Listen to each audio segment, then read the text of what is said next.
Transmetim në drejt për drejt në Report Televizion, mirë se vini në mëngjes në stotëm në emisionin Shtypi ditës dhe ju. Sot jemi ditë e premte, do ta shënon 20 mars për vitin 2026 dhe së pari duke uruar të gjithë besimtarët musliman gëzuar Fitr Bajramin.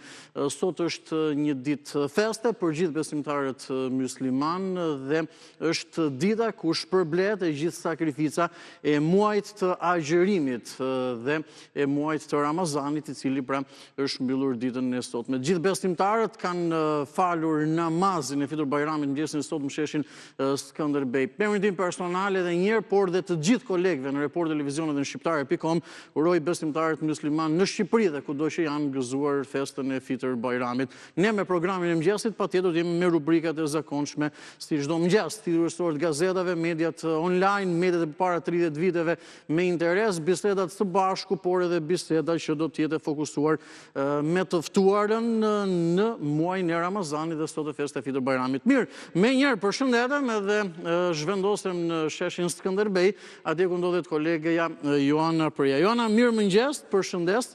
Së pari gëzuar, unë e bëra urimin, po gëzuar festën e Fitr Bajramit për gjithë besimtarët musliman.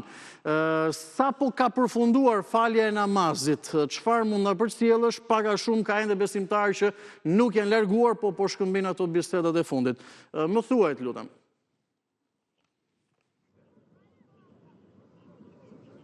Andi, të përshëndes dhe gëzuar Fitr Bajramin, si që the dhe ti, sheshi mund të themi që është mbushur plot që prej orëve të para për të falur namazin, pas 30 ditësh, pra pas një muaji Ramazani, pra një muaj agjerimi me plot sakrifica, kur për 30 ditë të gjithë besimtarët musliman nuk kanë konsumuar ushqim, ujë, por edhe janë kujdesur, të themi pak më shumë, si një shenjë sakrifice dhe solidariteti dhe ndaj Zotit. Në fakt që prej orëve të para mund të themi gra, fëmijë, të moshuar, të rinj mbushun sheshin për të falur namazin, duke kërkuar më shumë solidaritet, duke kërkuar që të ndalet gjua e urrejtjes, mos të ketë urrejtje në zemrat e qytetarëve dhe të gjithë besimtarëve.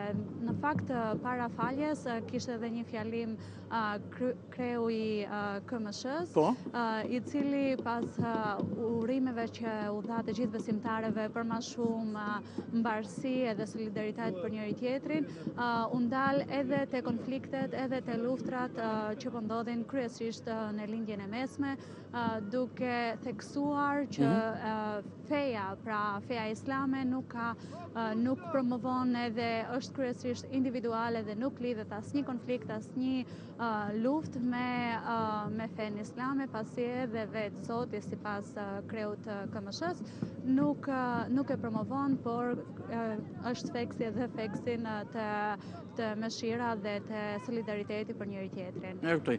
Jana, ne po shohim edhe pamjet paralelisht me raportimin tuaj, qindra mira besimtarë, absolutisht jam i bindur që kanë qenë mira besimtarë, që kemi edhe në këto pamje në sheshin Skënderbej. Sheshi Skënderbej mbushur plot e për plot, mirë po edhe në momentin kur besimtarët po largoheshin, po shihja ju e përmendët pak, në fakt po me interes që kishte besimtarë nga të gjitha moshat, madje ka pasur besoj edhe familje, nëna, të cilat ishin edhe me fëmijët e vegjël fare në karrocë që ishin për të falur namaz. Nuk di ju me biseduat me disa prej tyre, cili ishte mesazhi që ata donin të përcjellnin?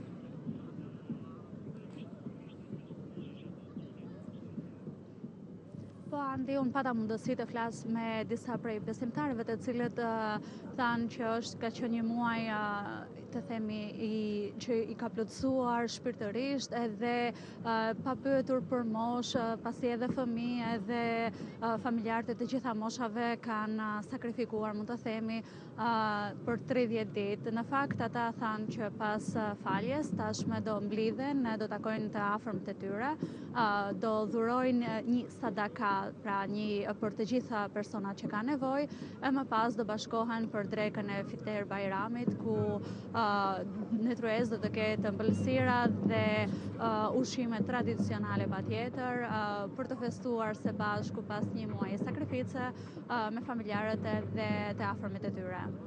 Ju e përmendët distit, lutem edhe njëherë nëse mund ta theksoj mesazhin që përcolli zoti Bujar Spaiu, krye i komunitetit musliman shqiptar, që duke pasur parasysh edhe situatën në lindjen e mesme dhe situatën që po kalon bota, besoj mesazhi ka qenë përtej Shqipërisë ose përtej besimtarëve shqiptar.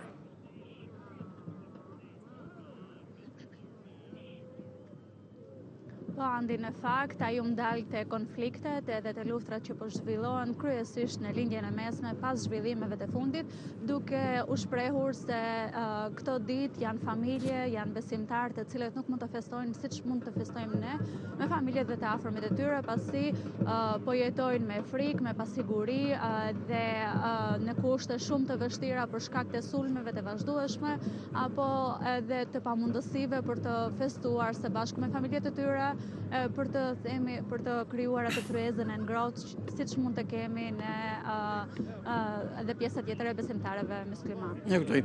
Mirë, Jona, faleminderit për këtë raportim dhe për gjithë këtë atmosferë shumë bukur që përsолlet në studio në lidhje me faljen e namazit të Sheshin Skënderbej për Fitër Bajramin. Gëzuar edhe një herë gjithë shqiptarëve dhe gjithë besimtarëve musliman.